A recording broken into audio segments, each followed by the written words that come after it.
Hey, this is Max. Welcome back to another CSR2 video. I'm here with the Jesko Draco Red. That is going to be the race pass, paid race pass prize car. I want to give you guys a little feel for how this car is in live racing because I said it's a great live racer.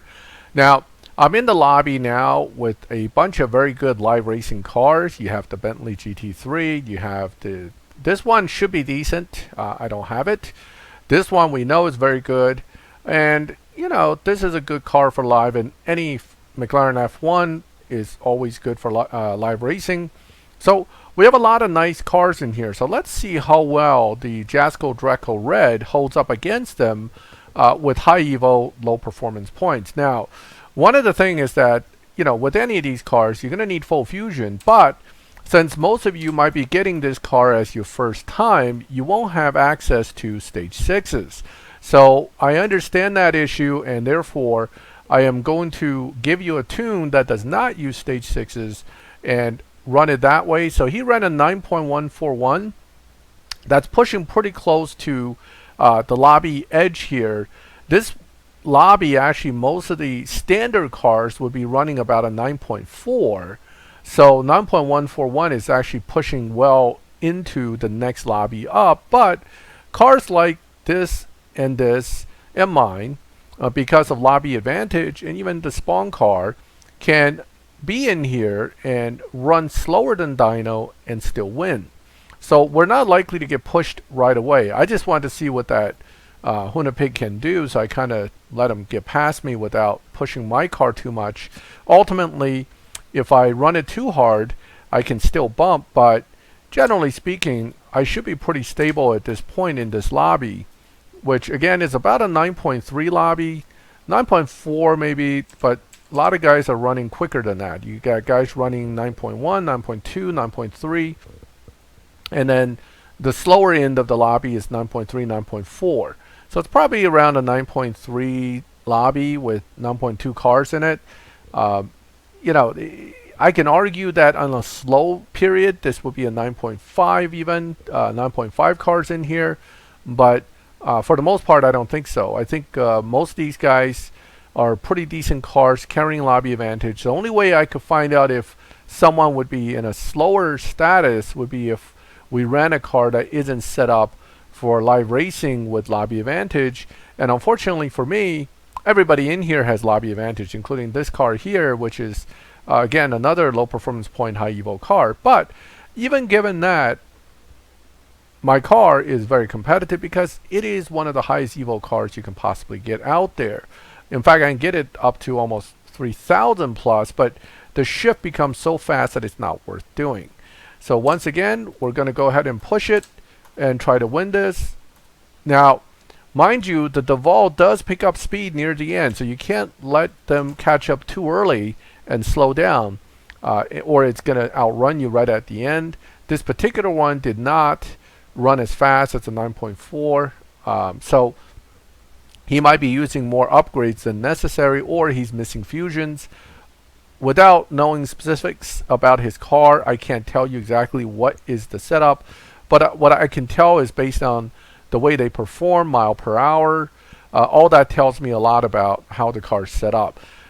Hunatron, another very low performance point, very high evo car, but it's sensitive to launch. So the problem with the Hunatron is if he doesn't launch it exactly on perfect, which is very easy to mess up, he's going to run about a tenth or two slower than where he should be. So that means I'm going to edge pass him and beat him at the end. Now again, he might be able to run 9.1s pretty steadily though. So, you know, 9.2 might be on a 9.0 or even 8.9 dyno for that car and still be in here. There we go. He obviously feels he could do better, so we got a new challenge. Now, my car is dynoing 9.0. I can put it to 8.96 and still be most likely be in here, but I can't push it much past that. 8.8 will push me into the next lobby up, but let's see if this guy can do better than what he did. We'll see if we can push him. Doesn't look like he's going to do better since I'm well ahead of him. So he's probably pushing his limits at about 9.1s then. Okay, so he slowed down because he's afraid he'll bump out. Totally understandable. Neither one of us are running any kind of swap symbols, so we can't expect to swap with each other, especially usually when I'm testing my live tunes, I don't swap as much. If I'm on a live stream, I'll swap more often with people, but you know, it all depends on what I'm here for.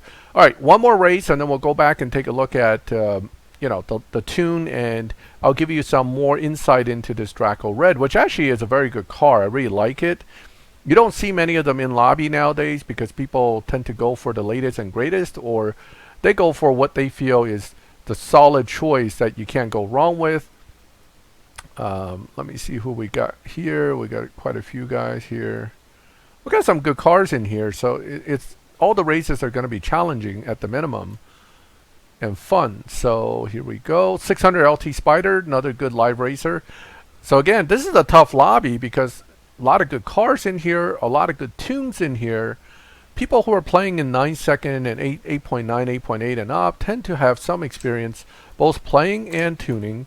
So you won't be able to just, you know, destroy people as easily as, say, some of the other lobbies, which cars are a little bit slower.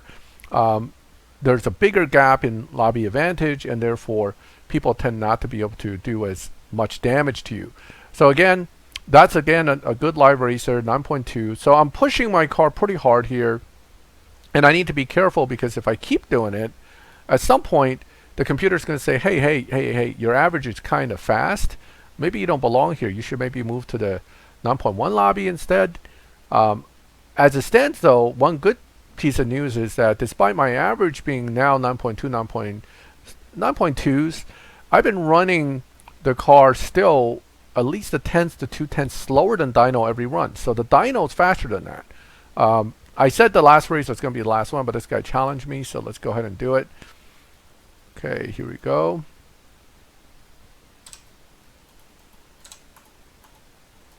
So again, the shifts are a little quick on this car. Oh, he disconnected. That's good. That means I can win with a much slower... Oh, wait. Maybe he didn't disconnect. I might lose because I slowed down a lot. But let's see what happens. That was weird. I think the connection's completely botched on that one. Shift now. Yeah, I lost because I slowed down a lot. I thought he was disconnected. But, all right. So 9.6 on that run for him. So he's a little slower than what the lobby should be.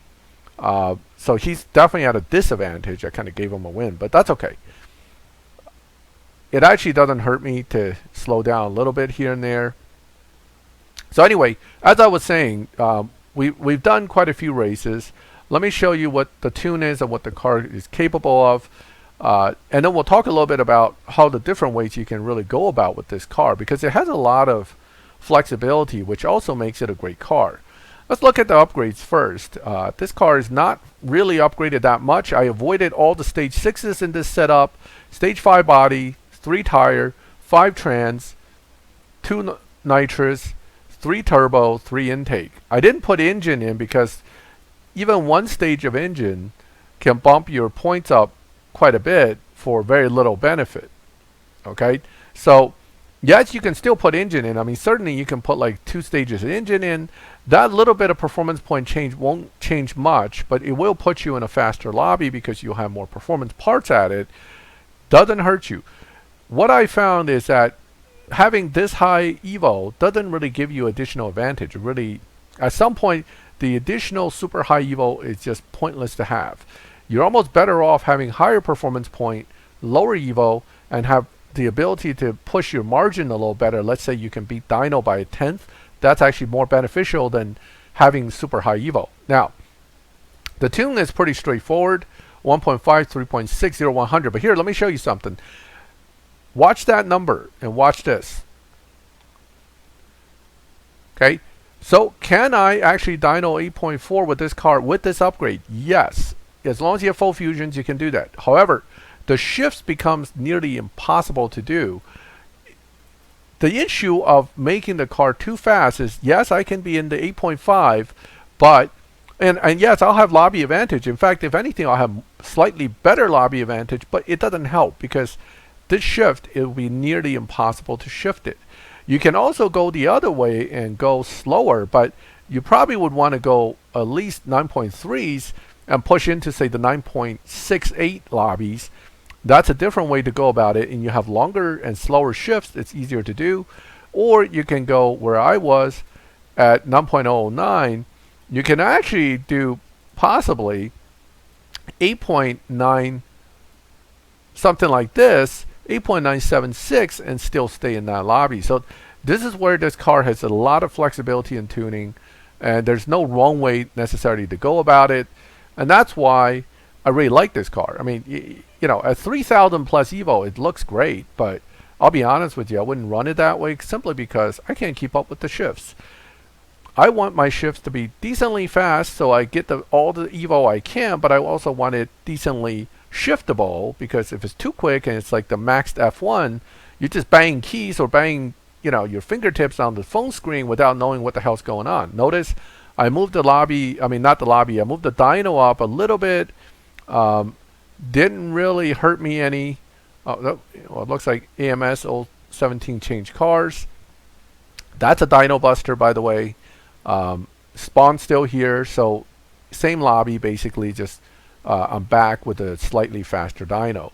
Now I wouldn't want to run him all out now, because if he has his set up properly, his car should run 8.7s in here, or 8.8, but he would be beating his dyno, mind you. He would have a 9.0 dyno, but he can run faster than that. Well, let's race him, and you know, I'm sure he wants revenge, and he knows that he can push his car a little faster. The CN Roadster is a great car as well, which I really like. I'm not going to back off, obviously, since I know his car's capable of a lot. I'm going to push him as fast as I can, as hard as I can. He's going to have to earn that win. Here he comes. Okay. He didn't catch up, so I slowed down a little bit. Just a touch. Okay. Now, mind you, now my margin to my dyno is a little higher, so that is still running slower by 9.16. Okay. 9.219, it's certainly not a bad run for that car. It could probably do better. I know I have mine set up in a way, but I'm in the 10-second lobbies. But I know you can set up where both you have a lobby advantage, one lobby, and you can beat dyno with it. What happened? Did he disappear? Oh no, he's still there. So this is a very good car.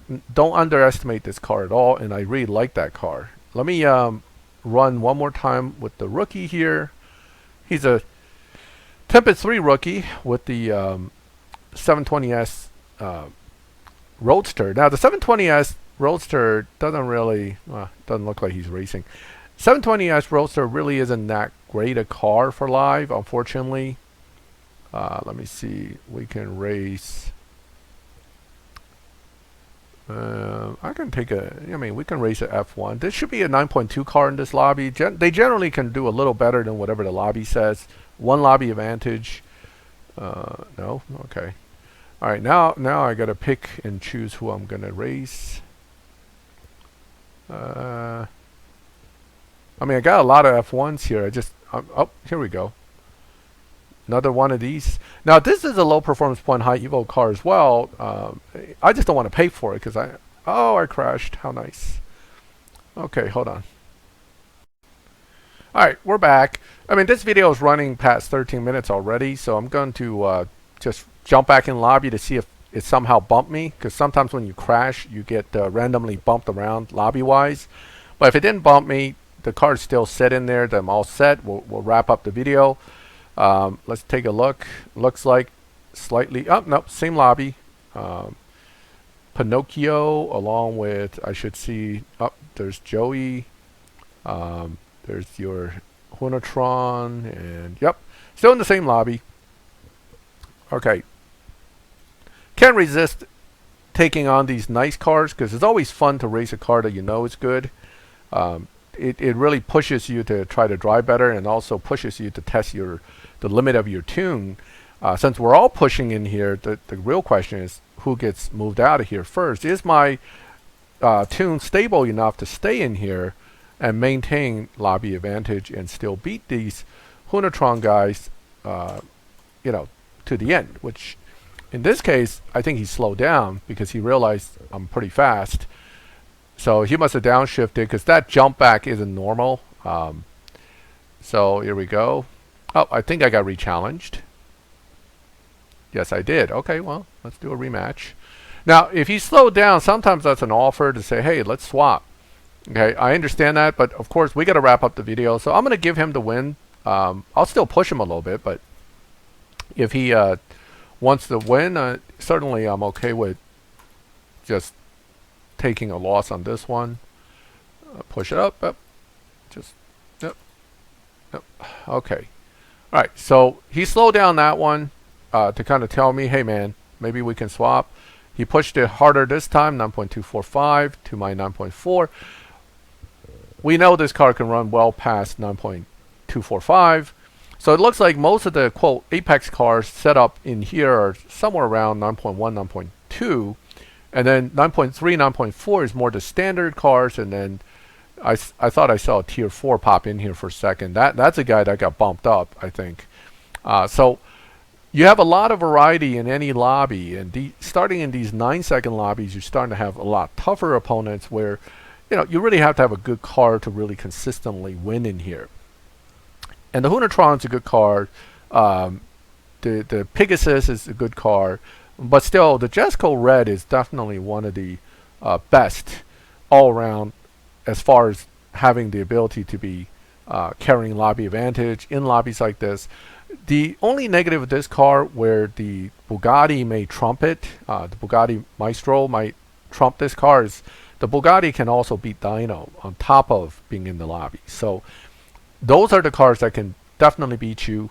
But generally speaking, with this setup, this tune, you're going to be okay. So this is, again, a no stage 6 tune. I can normally, well, I should say I do normally run a stage 6 leverage tune, which is much faster and may actually carry slightly better advantage. But overall, this is a solid tune that I think most players can use. You can tweak this. Remember, you can add stages of things that I took off. Trans stage 6, body stage 6, but you won't be in the same lobby. You'll be in a faster lobby. But the general concept still applies, that this car will have super high evo at any given upgrade level until you're close to maxed. Once you start throwing in a lot of stage 5s on, you'll notice your performance points start jumping up a lot, and that could take away your advantage. So it's pretty good all the way until like the mid 8s to low 8 lobbies, but then 7-second lobbies, not so much. I think it doesn't carry as much advantage. There are other cars that are just better once you're pushing into the 7s. So that is your Jesko Draco Red live racing setup and tune, and you know, some sample races for you guys to digest. I know it's a long video. I hope you enjoyed it. Feel free to ask me questions about this car. I love this car, so it's one of my top on my list of great live racers. And I'm glad that you guys finally get a chance to get it for cheaper than 20 bucks plus whatever pay crates.